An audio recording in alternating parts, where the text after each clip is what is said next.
প্রিয় বন্ধুরা, ভালোবাসা অঙ্ক চ্যানেলে সবাইকে স্বাগত। আজ আমরা এবিটিএ মাধ্যমিক টেস্ট পেপারের যে নতুন বইটি বেরিয়েছে 2023-24 সাজেশন পেজের পার্ট 3 করব। অর্থাৎ তোমাদের টেস্ট পেপারটা দেখো 1059 পৃষ্ঠায় আমরা 2 দাগ পর্যন্ত প্রশ্নগুলো আগে সলভ করে নিয়েছি। আজ আমরা 3 দাগের সত্য বা মিথ্যা এই প্রশ্নগুলো সলভ করব। তো যারা আমার ক্লাসে আজ নতুন জয়েন করেছো তারা আগের ক্লাসগুলি ডেসক্রিপশন বক্সে দেওয়া প্লেলিস্টের লিঙ্ক থেকে দেখে নিও, আর পরবর্তী ক্লাসগুলি কন্টিনিউ করার জন্য অবশ্যই চ্যানেলটিকে সাবস্ক্রাইব করে নিও। দেখো, মাধ্যমিকের প্রশ্নে 3 নম্বরে থাকে মোট 6টি প্রশ্ন, তার মধ্যে যে কোনো 5টি প্রশ্নের উত্তর করতে হয়। প্রত্যেকটা প্রশ্নের জন্য থাকে 1 নম্বর করে, অর্থাৎ সত্য মিথ্যাতে থাকে 5 নম্বর। তো তোমরা শুধু সত্য বা মিথ্যা লিখে দিলেই উত্তর হয়, কিন্তু সঠিকভাবে যদি তোমরা বুঝে নাও তাহলে প্রত্যেকটা প্রশ্নই কিন্তু সঠিক উত্তর করতে পারো। আমরা এখানে প্রশ্নগুলোকে খাতায় লিখে নিয়েছি। 1 দাগে রয়েছে চক্রবৃদ্ধি সুদের ক্ষেত্রে নির্দিষ্ট সময় অন্তর সুদ আসলের সঙ্গে যোগ হয়, সেই কারণে আসলের পরিমাণ ক্রমাগত বাড়তে থাকে। চক্রবৃদ্ধি সুদের ক্ষেত্রে এটাই সত্য, তাহলে বক্তব্যটি সত্য। 2 নম্বরে রয়েছে অংশীদারি কারবারে কমপক্ষে লোকের সংখ্যা দরকার 3 জন। এটা কিন্তু সত্য নয়, কারণ 2 জন মিলেও অংশীদারি কারবার করা যায়, তাহলে এটা হচ্ছে মিথ্যা। এরপরে 3 নম্বর প্রশ্ন রয়েছে ax² - bx + c = 0 এই সমীকরণের বীজদ্বয়ের যোগফল ও গুণফলের অনুপাত 20:c।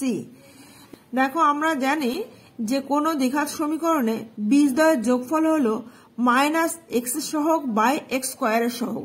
তাহলে যোগফল হবে -x এর সহগ বলতে -b বাই হচ্ছে x² এর সহগ অর্থাৎ a। এটা হচ্ছে বীজদ্বয়ের যোগফল। আর এই সমীকরণে বীজদ্বয়ের গুণফল হচ্ছে ধ্রুবক সংখ্যা বাই x² এর সহগ। তাহলে গুণফল হবে c বাই x² এর সহগ হচ্ছে a। এই দুটোর অনুপাত। এখানে দেখো নিচে a কেটে যাচ্ছে, মাইনাসে মাইনাসে প্লাস b/c অর্থাৎ b/c। তো এখানে সেটাই দেওয়া আছে, অর্থাৎ বক্তব্যটি সত্য। এরপরে 4 নম্বরে দেখো একটি দ্বিঘাত করণী ও তার অনুবন্ধী করণীর যোগফল ও গুণফল সর্বদা মূলদ সংখ্যা হবে না।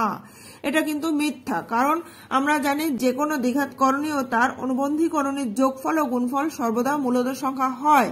যেমন a + √b, এটা যদি একটি দ্বিঘাত করণী হয় এর অনুবন্ধী করণী হবে a - √b। এদের যোগ করলেও আমরা মূলদ সংখ্যায় পাবো a + √b + a - √b। দেখো এখানে 2a, এটি একটি মূলদ সংখ্যা।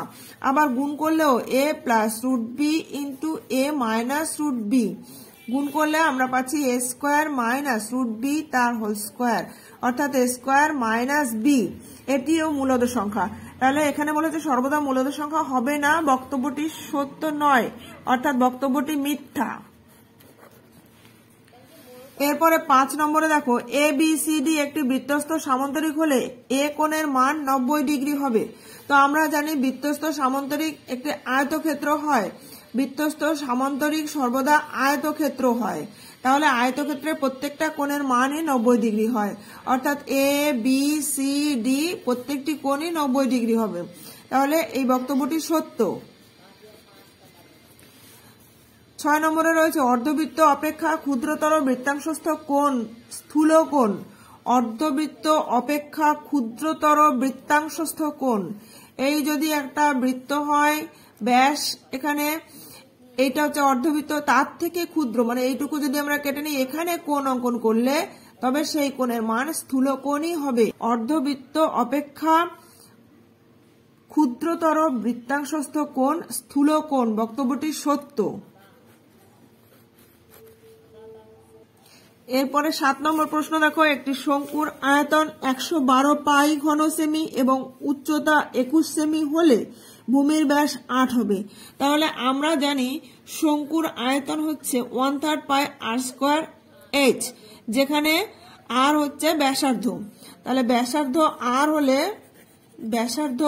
r হলে আমরা লিখতে পারি 1/3 পাই r² h সমান হচ্ছে 112 পাই, বা 1/3 পাই r² * h বলতে উচ্চতা উচ্চতা h ও ব্যাসার্ধ r হলে, তাহলে উচ্চতা হচ্ছে 21 দেওয়া আছে, এখানে আমরা লিখছি 21 সমান 112 পাই।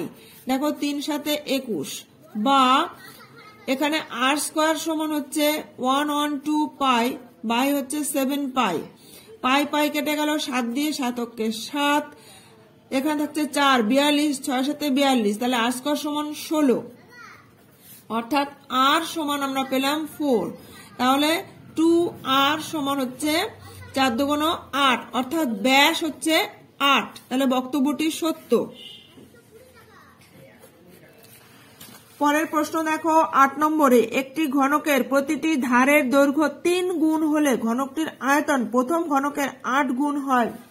ধরি ঘনকের প্রতিটি ধারের দৈর্ঘ্য, ধরি ঘনকের প্রতিটি ধারের দৈর্ঘ্য সমান a একক, অতএব আয়তন a কিউব ঘন একক।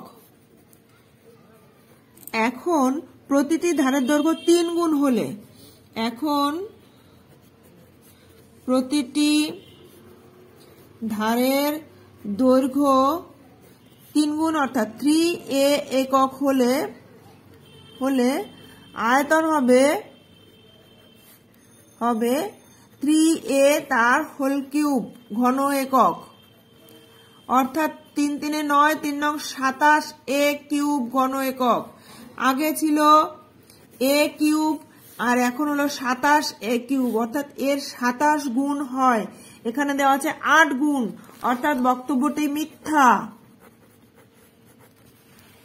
পরের প্রশ্ন দেখো, থিটা সমান 45 ডিগ্রি হলে sine theta is greater than cos theta হয়। এটিও মিথ্যা, কারণ থিটার মান 45 হলে সাইন 45 এর মানও যা হয় কস 45 এর মানও তাই হয়। আমরা জানি সাইন 45 এর মানও 1/√2, কস 45 এর মানও 1/√2, অর্থাৎ থিটা সমান 45 হলে দুটোই সমান হবে, তাহলে এটি মিথ্যা।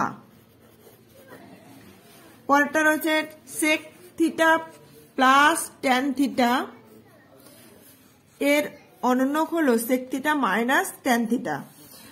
এখানে আমরা জানি দুটো সংখ্যার গুণফল যদি এক হয় তাহলে সংখ্যা দুটোকে পরস্পরের অনুন্নক বলা হচ্ছে, বা একটি সংখ্যা এবং তার অনুন্নক সংখ্যার গুণফল সবসময় এক হয়।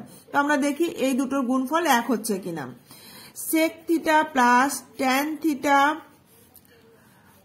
গুণ হচ্ছে sec theta minus tan theta, তাহলে এদের গুণ করলে আমরা পাচ্ছি sec square theta minus tan square theta সমান 1। যেহেতু এই দুটোর গুণফল এক হলো তাই এরা পরস্পরের অনুন্নক হবে, অর্থাৎ বক্তব্যটি সত্য।